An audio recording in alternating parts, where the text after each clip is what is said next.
Ega lati alt pole mõtet roomata, kui midagi ette võtta, siis tasub ikka püüelda tähtede poole. Ja turvalisuse seisukohalt on meie tähed just Põhjamaad. Protsentidesse panduna on enam kui poole vähem uppumis- ja tulesurmasid ja seda mitte üksnes päästevõimekuse arvelt, vaid ka tänu tugevale ennetustööle, mis on voolinud Põhjamaade inimesest kodanikku, kes võrreldes meiega lihtsalt vajab vähem päästmist.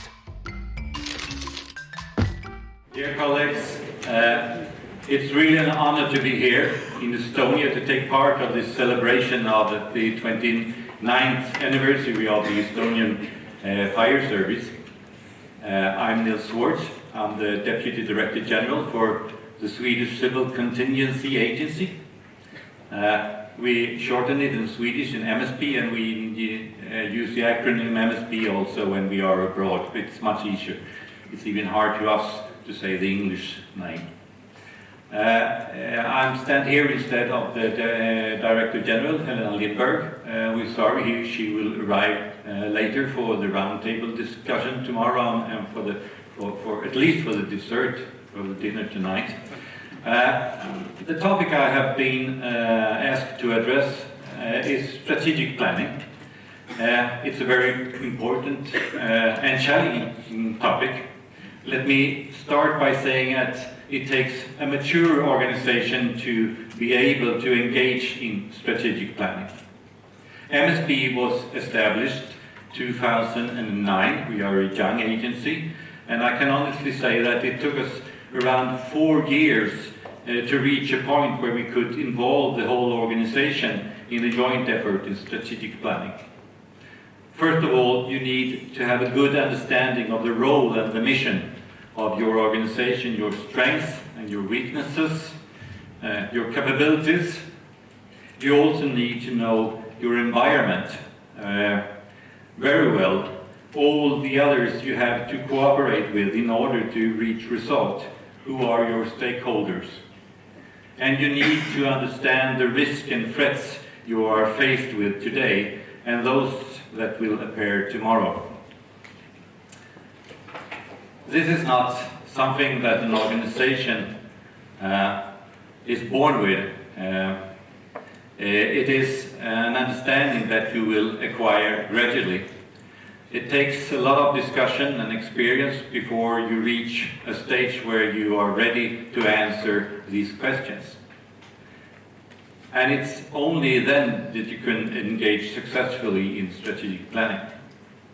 In my presentation here today, I will say a few words about how we tackled this issue of strategic planning at MSP. I will also talk about some of the challenges I can see with this form of forward-looking planning and at strategic level. And finally, I will also say a few words about the new strategic form, strategy from the Estonian Rescue Board that I read with great interest before coming here. At MSB, we started the process of developing our new strategy direction in 2013. This turned out to be a very exciting journey, and I want to start by showing you right away. I think this, I will go back to that. And I want to start showing you right away the concrete outputs of this process, what we call the bubble. Even if it contains nothing really new or revolutionary, or this analytical model turned out to be a very useful tool for us in our discussion, since it's created a common point of reference. As a part of our consultation to gather ideas and viewpoints, we organized many workshops, similar as you did, both inside the agency and with external stakeholders. This model actually captures the most of the relevant perspectives and dimensions that we touched upon during those workshops. And out of the manuscript, I'm supposed to talk a little bit of this bubble. In the middle, we put what is to be protected. We start there, what is to be protected. And the MSB has a very broad topic. It's people's life and health, it's what's essential for the society to work, and it's also our values, meaning democracy, the human rights, the way of our living. And what is actually threatening us? It's emergency, of course, that we will have talked a lot about today, but it's also crisis and up to war. That's all the risk and threats. Then we start asking, what capabilities do we need to handle this? And we put the capabilities in prevention and respond. You need both, and you have to have a discussion on where to put your most efforts. As I understand, the prevention is a very essential topic for you here in Estonia. And then you have to look out whose are the stakeholders who can do something about this. And is everybody, is the public sector, is the private sector, is the civil society, and is the individual? And what kind of instruments do we have to make this go forward? Okay, we have regulation laws that we can use. You are not allowed to do this. The electricity should be up in 24 hours. You have a lot of things to do. You have financial instruments. You can hand out money. If you do this, I give you money to be better in prevention, for instance. But most of all, it's about knowledge management. How to put out knowledge to the society to do the right thing. And I think the Director General addressed that too. This is my favorite. You can copy it. Okay, back to the manuscript. As I have already mentioned, we have tried from the very beginning to have an inclusive process, engaging as many relevant stakeholders as possible. And we have also had the ambition to draw on existing knowledge. Important inputs for us have been our process for the strategy foresight, which we'll talk more about in a while, but also evaluation and exercise and occurred events, our national risk and capability assessments, scientific reports, policy papers, etc., etc. So why did we embark upon this journey to develop strategic direction? The ultimate purpose was, of course, to become more efficient in what we do, find new synergies and make the best possible use of the scarce resources. So even if we may be a rich country, there is still lack of resources. It will also be, every time there will be lack of resources. You have to do things smarter. Then you maybe become rich. We need a tool for internal planning, but with a focus on achieving wider external effects for societal security. We were also keen to achieve a sense of common purpose among the stakeholders involved. At the core of MSB New Strategy Direction, we find a set of capability goals. The goals refer to the development of capabilities in both prevention and response. For each goal, relevant measures and responsible actors, target groups, have been identified, and the level of ambition has been specified. 9 overarching goals have been formulated in the period from 2015 and 2018. That's a period that harmonized with the elections in Sweden, because the political input in this is very important on the strategic level. At the core of the MSB New Strategy, we find a set of capability goals. We were supposed to go here, sorry. One of those 9 goals refers to the need to maintain the continuity of what we call vital societal functions in situation of serious disruptions. We have also defined the measures we think necessary to reach the goal. For each goal, we have also defined our level of ambition for the years to come, as well as the target actors. One of the important inputs we have used in the process of developing our new strategy direction is our strategy foresight. It covers an even longer period than the strategy direction, looking almost 20 years ahead to 2032. The foresight range across a wide risk spectrum from everyday accident to crisis and war. To be able to analyze a changing world in a structured manner, our foresight analysts have created 5 different scenarios, each describing a possible future society in the year of 2032. And don't be too depressed when I show the scenarios. The scenarios are based on roughly the same set of drivers that are included in the new strategy of the Estonian Rescue Board. For example, globalization, technological progress, change in the socio-economic environment, etc., etc.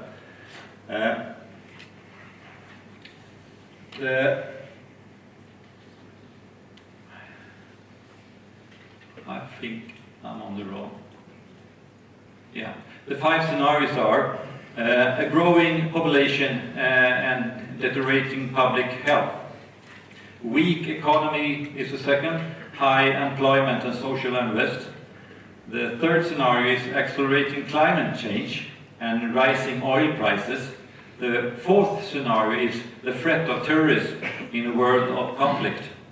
And the fifth scenario is antibiotic resistance bacteria spread across the world.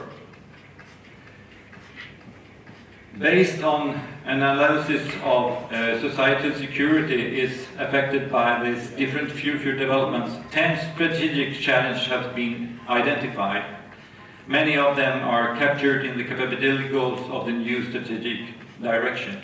And I will point out some of these that I think that everybody. A safe society communicates. That's one of the main things. If you don't communicate in the modern society, you have no chance at all. And it's hard. It's hard. And without climate change adaptation, the vulnerability will rise.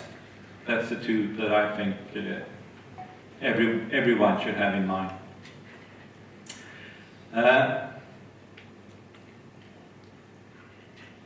One of the areas which we have identified in the strategic direction and where we still see room for improvement concerns the prevention of fires and accidents.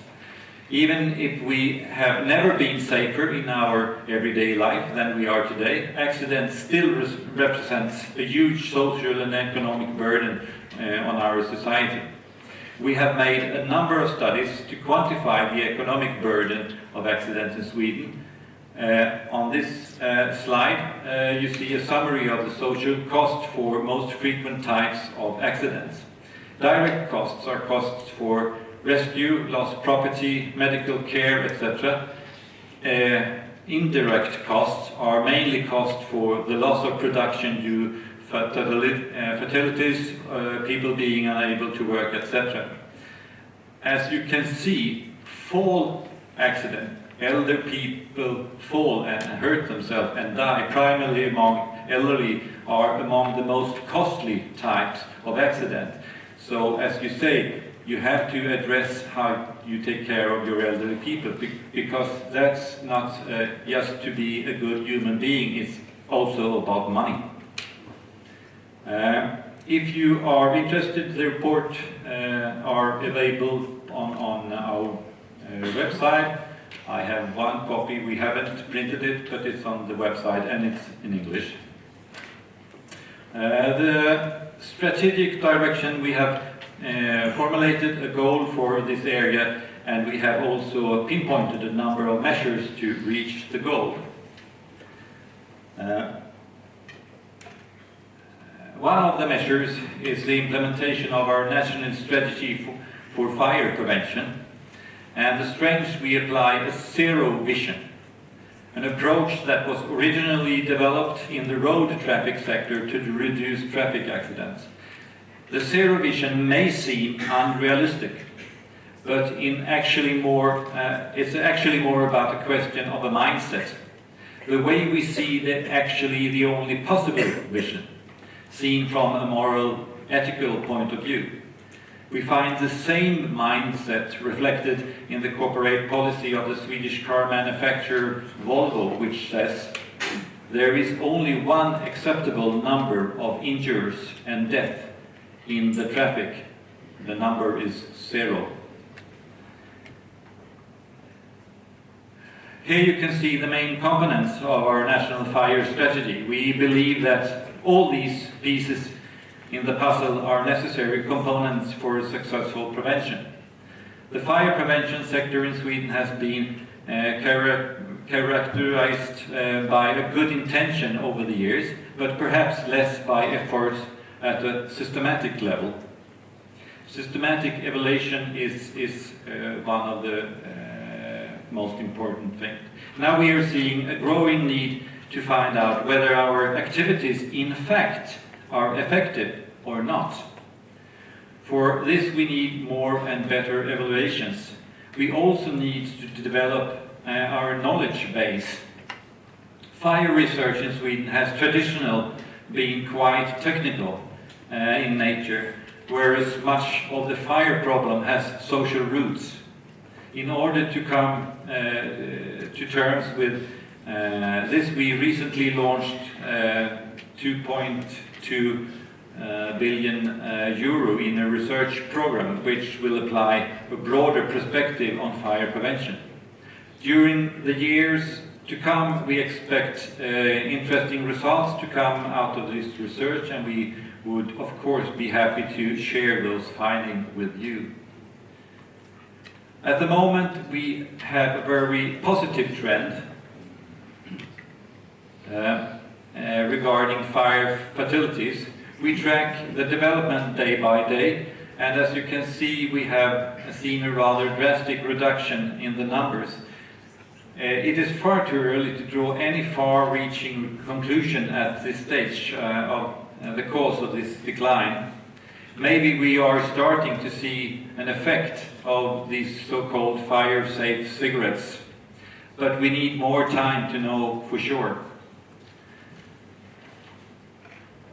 Before I end this presentation, I want to get back to the main topic of this presentation and try to summarize what I see the main challenges of strategic planning. When we look at the approach, approach you have taken in your strategy, I can see many similarities with our strategic direction, which is very good, since it confirms that we may hopefully both are on the right track. We have both taken our point of departure in the societal context, or the operating environment, as you call it, and we are looking at roughly the same types of drivers, globalization, technical developments, etc. We both use a long-term planning horizon, even if you have chosen to extend it even further. I'm impressed. Actually, we have goals going a little bit further, but that are less specific than we have established for 2018. We also support your ambition to increase partnership with organizations not normally associated with fire prevention sectors, such as organizations responsible for drug prevention, for instance. Here one might perhaps add organizations responsible for care of elderly people, people with disabilities, etc. Those groups are normally overrepresented when it comes to home fires. Cooperation with healthcare sector is also important. The most reliable data about injuries to people is recorded at the hospitals. The idea of benchmarking, comparing with other countries, is very good one, because this approach convenes realism. Others have achieved this level, so we can. Here, however, a word of caution may be in place. If you start comparing statistics, it's very important to confirm that the numbers are collected in a very same way. I think I will stop there, as this were some of the essential comments from my side. I'm of course happy to continue the discussion after the presentation, after the lunch, and thank you for listening.